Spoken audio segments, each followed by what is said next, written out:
ভাবুন তো, একটা নিরীহ ছোট প্রাণী যার কাজ সাপ মারার কথা, সেই একসময় পুরো দ্বীপের ভারসাম্য ভেঙে ফেললো।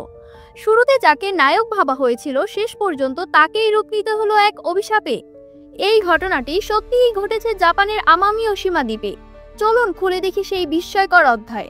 তার আগে চ্যানেলটি সাবস্ক্রাইব করে সঙ্গেই থাকুন।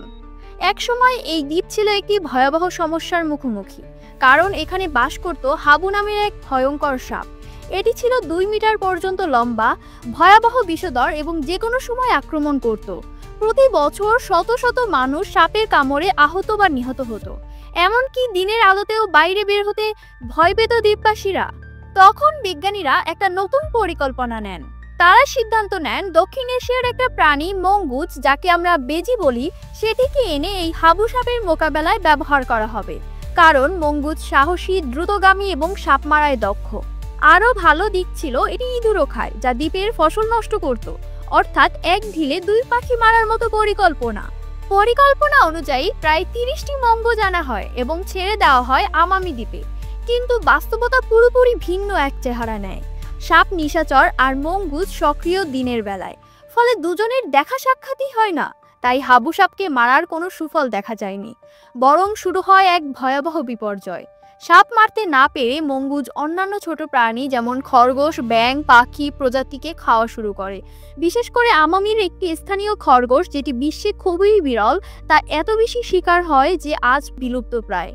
এই মঙ্গুজগুলো রাতারাতি হুমকিতে ফেলে দেয় দ্বীপের সম্পূর্ণ জীববৈচিত্র্যকে।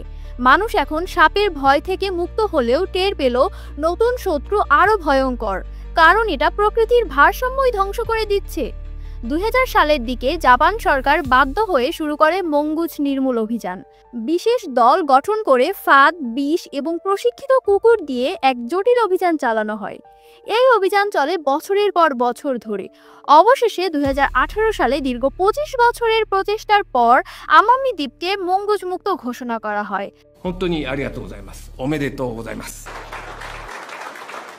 তবে গল্প এখানেই শেষ নয়।